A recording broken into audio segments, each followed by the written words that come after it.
sido más preciso Manuel Chávez, colega periodista español, cuando dijo que la labor del periodista era contar y andar. Y en ese fin estoy aquí en el Gran Templo Paso para contarles a ustedes, explicarles, buscar información acerca de la cosmovisión hebrea antigua. ¿Qué era lo que pensaba? ¿Cómo veían el mundo aquellos que escribieron los libros del famoso, popularmente conocido Antiguo Testamento, llamado en hebreo Tanaj, junto a un rabino muy importante dentro de Buenos Aires, el rabino Ariel Groisman? Él es rabino del Centro de Estudios del Gran Templo Paso y rabino de noajidas.org, Centro de Estudios de los 7 Principios Universales. Ha estudiado Torá y judaísmo desde su niñez y ahora se dedica a la enseñanza. Bienvenido, Ariel Groisman. Gracias por estar aquí. Shalom, shalom. Saludos a todos los que nos están viendo. Ariel, al entrar a este templo, una de las cuestiones que más me impacta es su infraestructura. Cuéntanos cuál es tu labor aquí dentro del templo y también por qué este lugar es considerado un emblema histórico. El Gran Templo Paso tiene 100 años. Es uno de los primeros templos que construyeron los inmigrantes cuando bajaron de los barcos a principios de siglo, y pasaron por él muchísima gente, muchísimos de los rabinos, y en este templo se casaron 12.000 parejas de la comunidad. Hubo 62.000 circuncisiones y ceremonias de bar mitzvah de mayoría de edad. Y en esa época la comunidad judía estaba concentrada en este barrio, el barrio judío de Once. Por lo tanto, había muchísimo movimiento y es uno de los más prestigiosos. Está construido como los grandes templos de Europa, de una forma muy señorial. Y hace 6 años que me convocaron para ser rabino del centro de estudios junto con el rabino Yossi, que es el director de la comunidad. Y tu labor aquí, explícanos un poco más todo el tema de la enseñanza a la cual te dedicas ahora. Es muy diferente la tarea del rabino de otro líder religioso. El rabino, en primer lugar, es como una profesión, es como una licenciatura que tiene su vida personal, puede tener vida comercial, todo tipo de... Es como un judío más que tiene que ser observante de la Torá y apasionarse por la enseñanza y la transmisión de la cultura judaica para judíos y también para no judíos, porque hay mucho concepto, muchos valores e identidad dentro de las enseñanzas milenarias de la Torá para todos los seres humanos.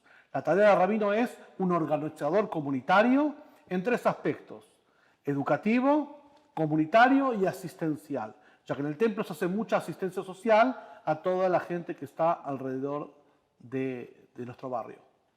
Ariel, estoy muy interesada en conocer cuál era la cosmovisión hebrea clásica, la cosmovisión hebrea antigua, cómo veían el mundo aquellos que fueron protagonistas de los libros escritos en el Tanaj, porque a decir verdad es muy diferente su forma de ver el mundo y la concepción que nosotros tenemos actualmente. Entonces, en base a un escrito a la parte de Jonás, de Jonah, capítulo 2, verso 2, él dijo algo muy interesante que podría estar relacionándose con el tema del lugar de los muertos y con la cosmovisión hebrea. Yo quiero que tú me expliques un poco sobre eso. Te lo voy a leer. Dice: invoqué mi angustia al Señor y Él me oyó, desde el seno del Seol clamé y mi voz oíste. Pareciera que uniera el Seol, el lugar de los muertos, con el tema de estar dentro del pez de una ballena. Sí, en realidad hay que poner en el contexto histórico quién fue Yoná y qué fue llamado a hacer para entender. Y en el contexto histórico era que Dios vio que había corrupción e inmoralidad en un país no judío, Nínive, aproximadamente Armenia, Turquía, y mandó a un profeta judío justamente a avisarle que tengan que corregir sus conductas. Yoná, en el mismo libro dice: yo soy hebreo, es decir, hizo una oposición, una contradicción hacia Dios, diciéndole: si yo voy a ir a una ciudad no judía y ellos te van a hacer caso, eso va a ofender a mi pueblo, a tu pueblo, porque tu pueblo es bastante rebelde y testarudo. En cambio, ellos seguro te van a decir que tienes razón y van a cambiar sus conductas. Por lo tanto, como honor y modo de cuidar el respeto del pueblo judío y que no se vea su degradación, él se rebeló y se fue para el otro lado. En vez de irse para el lado del norte, se fue para el sur y ahí tomó el barco. En ese contexto determinado, él se hizo cargo de su rebeldía cuando ocurrió ese casi naufragio en el barco y él pidió: arrójenme a las aguas porque yo soy el culpable. Él se hizo cargo. En ese caso, para la ley judía era una persona muerta, una persona que en medio de un mar embravecido cae como muerto. Por lo tanto, él mismo murió, no que había otra cosa. Milagrosamente Dios quiso que tenga una segunda oportunidad. La segunda oportunidad era que en el fondo del mar él no muera, sino que sea deglutido por una ballena, y estuvo ahí en un estado de reflexión y purificación. Él se arrepintió de lo que hizo y volvió al seno intrauterino. Era como volver a nacer para ser de nuevo expelido para darle una segunda oportunidad. El lugar de los muertos quiere decir literalmente, él es el cuerpo muerto, porque él ya era considerado muerto. Dios le dio una segunda oportunidad que se pueda regenerar. Igual que en el pueblo judío existe el precepto de la mikve, el baño ritual, que un cadáver de hecho también se lo sumerge en un baño ritual, y una mujer menstruante con energía de muerte también se sumerge en un baño ritual, y todos aquellos que tienen contacto con muertos se sumergen en un baño ritual. Él también se sumergió en un baño ritual para cambiar su energía de muerte a energía de vida. Por lo tanto, cuando habla ahí de Sheol, significa lugares bajos, o sea, el lecho marino.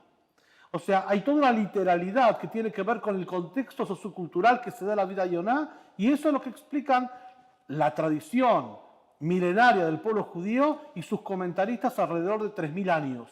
En cada generación fueron comentando y es un libro muy explicado, el libro de Yoná. Es por eso que se lee el Día del Perdón, Yom Kippur. Cuéntame, acabas de decir del contexto sociocultural milenario.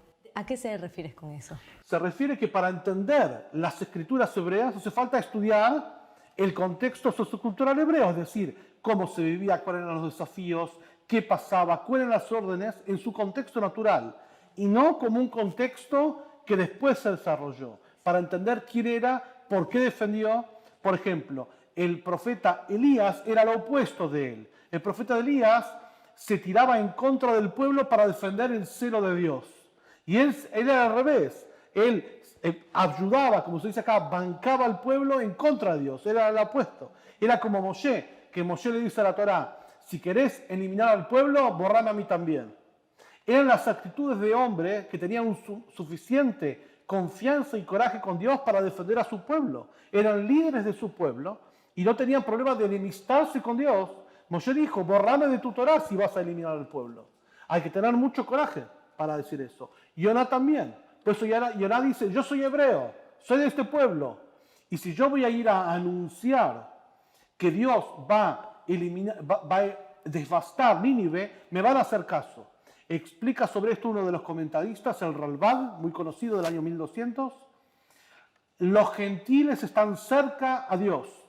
Por eso, apenas vino, de hecho, funciona así. Apenas llegó Yoná, se puso en el medio de Nínive, el rey mismo bajó la orden, que todos devuelvan lo robado, porque había corrupción generalizada, que ayunen y oren a Dios y Dios perdonó.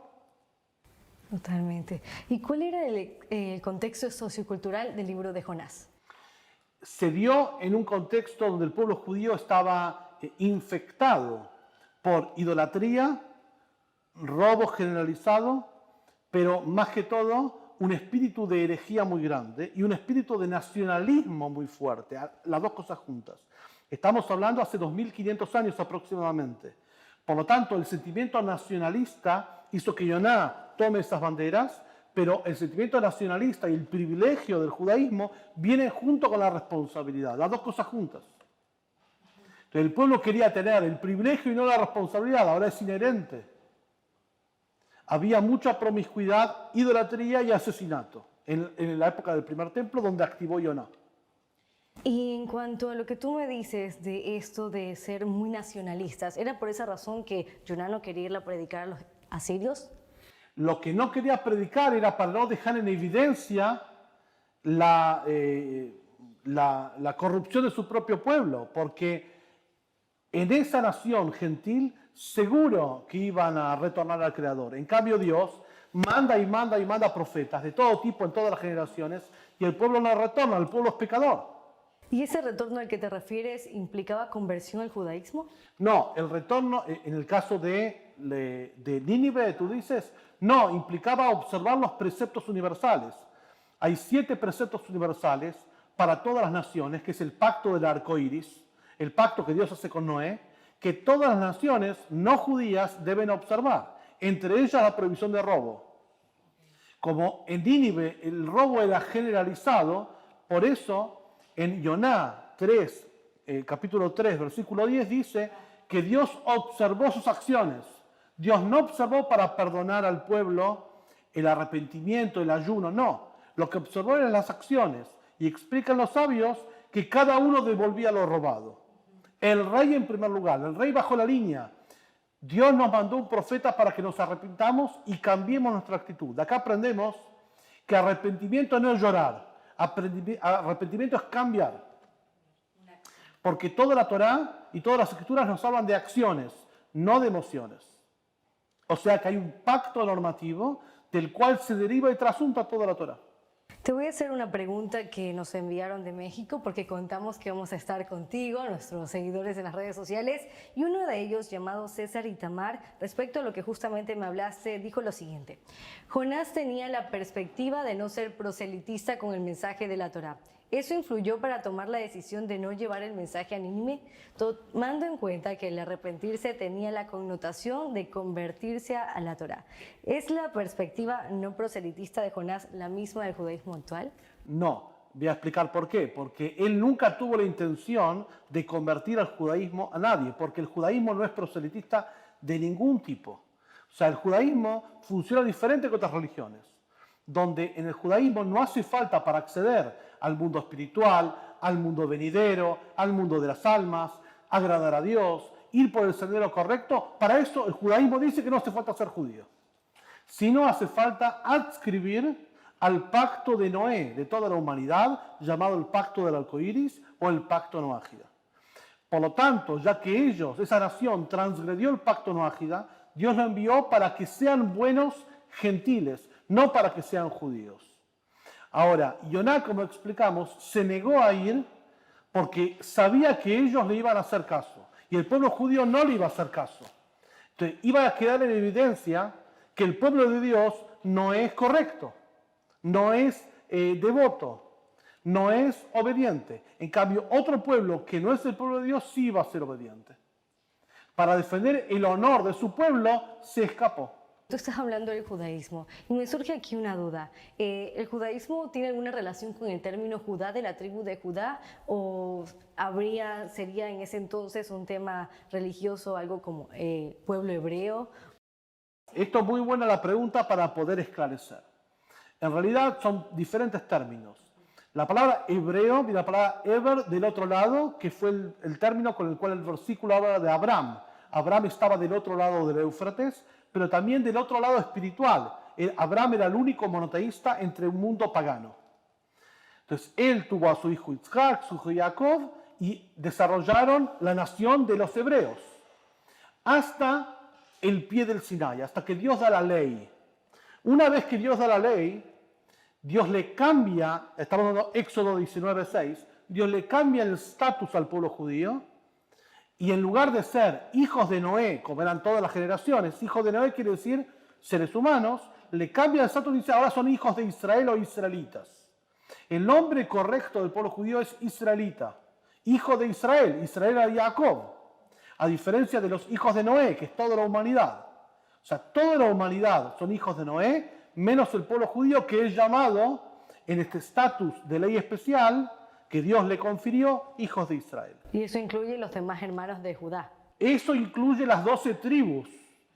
Ahora, en el transcurso de la historia, antes de la destrucción del primer templo de Jerusalén, estamos hablando hace 2600 años, 10 de las 12 tribus desaparecieron. ¿Qué significa desaparecieron? Se asimilaron en su conducta, perdieron la conducta que tenían de judíos, no practicaron judaísmo y empezaron a secularizarse con los países, con las naciones del norte de Israel, Asiria y otros más. Por lo tanto, lo que quedó de esos israelitas fueron dos tribus. La tribu de Judea, la mayoritaria, y la tribu de Leví, que es la minoritaria. De la tribu de Leví vienen los sacerdotes, Leví y Cohen, y la gran mayoría somos de la tribu de Yehudá. Es decir, que a partir del segundo templo de Jerusalén se empezó a hablar de los judíos, porque lo único que quedó del pueblo judío no eran las 12 tribus, sino dos tribus. En la actualidad si uno toma 100 personas judías, generalmente 90 son de la tribu de Judá y 10 son de la tribu de Leví, más los conversos de todas las naciones que son de la tribu de los conversos, por decir, pero son muy pocos. ¿Y las 10 tribus, las que se perdieron, no hay forma de rastrearlos? No, no es que se perdieron en algún lugar, se asimilaron, se desengancharon. Entonces, como en la práctica, capaz que uno de ustedes es de los que está filmando es de las tribus, no podemos saberlo. ¿Por qué? Porque se desengancharon, no están en ningún lugar. O sea, se diluyeron, porque el judaísmo es un presente continuo, depende de la práctica, de la transmisión generacional. Si una generación no practica judaísmo, no la transmite a la siguiente, pues desaparece. Entiendo. Y volviendo a lo que hablamos del aspecto sociocultural del momento de Jonás, de la época de Jonás, esa forma de ver el mundo, esa cosmovisión, ¿se mantenía antes o poco después de la destrucción del segundo templo? Siempre se mantuvo en realidad. En realidad se agudizó, ¿por qué? Porque las 10 tribus eran mucho más desconocedoras de la ley, no eran eruditos, el que quería ser erudito y practicante tenía que estar alrededor de la urbe. Era como que las 10 tribus estaban en una zona rural y la urbe era Jerusalén y alrededores, donde estaba el Sanedrín, el tribunal, los eruditos y los sacerdotes. Esa parte más rural, más ignorante, desapareció del pueblo, se asimiló, se fue con otras tribus, se fue con otras naciones. Lo que quedó fue eso. Entonces, lo que pasó en el segundo templo fue que la gente se hacía cada vez más sabia y más piadosa, ya que uno de los valores principales del judaísmo es el conocimiento generalizado y el desarrollo de la sociedad generalizada y no formas paganas, etc. Entonces la forma de ver el mundo, lo que me contaste hace poco, se mantenía durante el segundo templo. Se mantenía, se agudizó y continuó. Y a partir de esa época empezó la época de los sabios. Terminó la época de los profetas, empezó los sabios. ¿Y eso incluye el nacionalismo del que hablamos de Jonás? Ni que hablar, y absolutamente, absolutamente. ¿Y qué ejemplo en la historia hubo de eso? Muchísimos. En primer lugar, el nacionalismo tenía que ver con que siempre el pueblo judío quiso ser destruido, quiso ser eliminado, a los judíos y al judaísmo. Por ejemplo, en la época del Segundo Templo, que el pueblo judío ya no tenía autonomía sobre su tierra. Gobernó Alejandro Magno, los Eulécidas, después los griegos, después los romanos. Eso hizo que ante la constante persecución por intentar eliminar al pueblo judío, al día de hoy también, históricamente, al pueblo judío no hay rastros históricos que sea ni pirata, ni conquistador, no. Tiene otra función y se dedicaba a otra cosa. Sin embargo, siempre hubo constantemente una persecución al pueblo judío. Eso hizo que los elementos nacionalistas se vivan con mayor ahínco, conocimiento y orgullo. Ariel, te hago una pregunta más con respecto al tiempo. ¿Cómo veían en la época clásica los hebreos la cuestión del tiempo? Muy interesante. La Torá, hay una diferencia entre el primer templo y el segundo templo y en adelante, nuestra época, la época de los sabios. La Torá habla de que una de las misiones del pueblo judío es consagrar el espacio y el tiempo. Consagrar el espacio, la tierra de Israel, tierra santa, el santuario de Jerusalén como centro de energía universal espiritual. Hablamos del espacio y el tiempo a través de las convocaciones santas, Levítico 23, que habla de las festividades. Una vez que el pueblo fue expulsado de su tierra, nuestra misión es construir palacios en el tiempo. Tomamos el tiempo y lo consagramos. Consagramos quiere decir lo volvemos especial, lo volvemos dedicado, lo volvemos focalizado. Por ejemplo, en las festividades del Shabbat, en las demás festividades del pueblo judío, el pueblo judío tiene una misión de consagrar la tierra, los elementos de la tierra, y las demás naciones tienen la función de civilizar el mundo. Civilizar el mundo y consagrarlo, eso hace que judíos y noágidas o los que no son judíos trabajemos en armonía cuando el núcleo es que somos monoteístas. No hace falta diluir la identidad propia para tener un destino común. El destino común de judíos y no judíos, la Torá lo marca bien claro, que es civilizar y consagrar, cada uno con su tarea específica. ¿Y eso qué relación tiene con el tiempo, la concepción del tiempo? El tiempo básicamente vino junto con el espacio. En el principio de la Torá, Bereshit, que comienza en el principio, Dios creó el principio. O sea, el principio vino antes que el tiempo en la Torá. Porque Dios creó el tiempo, que fue en el principio, antes no había principio. Luego el cielo y la tierra. Cielo es el espacio físico, tierra es el espacio físico, cielo es las dimensiones espirituales. La idea de tiempo es la idea de la vida, donde la idea de la vida es que hay propósitos específicos. No es un tiempo que se dilata, es un tiempo contado. En el judaísmo somos llamados a ser estrictos con el cuidado del tiempo para civilizar y consagrar. Saber que cada minuto que Dios nos concede es un regalo en sí mismo, pero no solamente para pasar bien y disfrutar, sino para lograr un propósito, donde el objetivo no es pasar bien y disfrutar, el objetivo es hacer lo correcto. Nuestro objetivo como judíos no es obtener mundos espirituales, ni el reino del cielo, ni nada de eso, sino hacer lo correcto. Por eso Dios eligió a Abraham, porque educó a su familia, como dice el versículo, en el camino de la justicia y la rectitud. Me hablas de minutos, tiempos, propósito, y es muy interesante la concepción que ustedes tienen de cumplir un año más de vida. ¿Qué significa para la concepción hebrea tener un año más de vida, a diferencia de las otras culturas que por ahí pueden constantemente celebrar o hacer alarde de que tienen un año más? ¿Cuál es el propósito o el significado de cumplir un año más de tu vida según su perspectiva? Llenarse de responsabilidad. Primero todo porque Dios apuesta a darme un año de vida. No lo tengo yo el año, Dios me lo concede. Pero me lo concede para que yo lo llene de significado y propósito, no para que exista. El Talmud, especialmente la Torá oral, es muy severa con aquellos que tienen una concepción de la vida como existir. Dice, aquellos que existen no viven, viven los que realmente llenan sus días y sus minutos de contenido y significado genuino, trascendente. Por lo tanto, algo hay seguro, que hay un consenso general en todas las naciones, que del pueblo judío se puede decir cualquier cosa, menos que son tontos. Nadie va a decir que un judío es tonto, va a decir otra cosa, pero tonto no es. La pregunta es ¿por qué? Si un pueblo que es terco y testarudo, como la Torá misma testigua, viene transmitiendo un mismo conocimiento lleno de valores que dio a la sociedad general un aporte increíble en cuanto a derechos y garantías, etcétera, durante tanto tiempo e ininterrumpidamente, algo hay.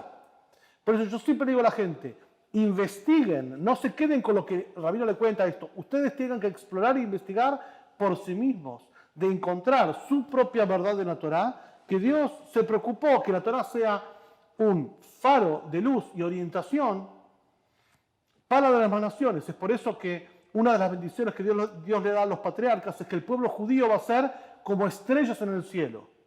Que las estrellas en el cielo tienen dos funciones. Aparte de iluminar de noche, tienen la función de orientar a los que se pierden en el camino. El que se pierde en el camino está extraviado, ve toda oscuridad, ve penumbra.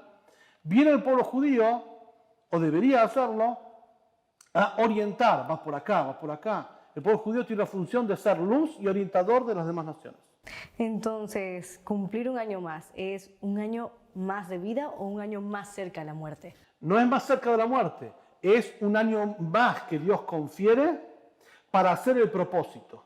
El concepto de la muerte en la Torá es tratado de un tema muy realista, no con miedo, no con pánico y no con negación, sino sabiendo que un ser humano es cuerpo y alma.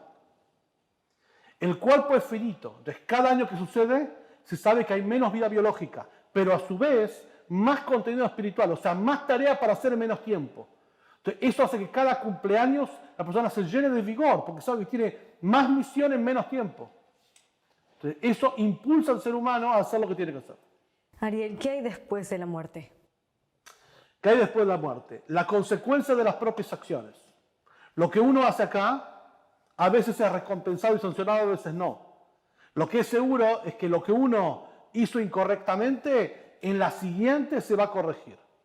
En la vida del alma, que el alma es juzgada por aquello que hizo el cuerpo, va a ser juzgado, también recompensado. Lo que no puede zafar es de las consecuencias. No se diluye la transgresión que hizo o el daño que hizo con la muerte. Dios se va a ocupar de eso, pero también de la recompensa.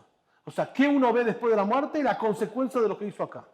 El tema es que muchas veces por el amor propio, la persona fracasa en percibir lo que hace mal. Lo que hace bien lo tiene súper claro, lo que hace mal no lo tiene. Pero siempre hace falta tener espíritu crítico hacia nuestra propia acción. Muchas gracias, Ariel. Tengo una última pregunta y esta es de Chainet Antori de México también y nos dice, ¿Cuál fue el motivo que lo orilló a estudiar tanto al punto de convertirse en rabino? Yo tenía 12 años y mis padres estaban buscando una sinagoga para hacer la ceremonia del Bar Mitzvah, una clásica familia tradicionalista, que su hijo cuando llega a los 13 años llega a la adultez.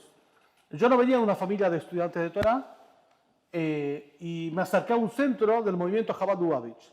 Y ahí conocí un libro que se llama Tania, que habla de alta mística y alta espiritualidad, algo muy profundo.